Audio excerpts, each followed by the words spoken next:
নমস্কার, আমি জ্যোতিষী অরন্তব শাস্ত্রী বলছি। জ্যোতিষ মানে শুধুই ভবিষ্যৎবাণী নয়, জীবনের জিপিএস। আমাকে অনেকেই প্রশ্ন করেন যে আমার কাজের ধরন ঠিক কীরকম বা তার পদ্ধতিটাই বা ঠিক কী। আজ আমি সেটাই আপনাদের উত্তর দেবো বলে আপনাদের সামনে হাজির হয়েছি।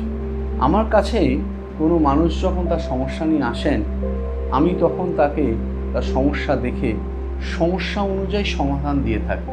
কারোর যদি পাথর লাগে পাথর, কারোর যদি মাদুলি লাগে বা যন্ত্রণ লাগে তাকে মাদুলি যন্ত্রণ দিয়ে থাকি।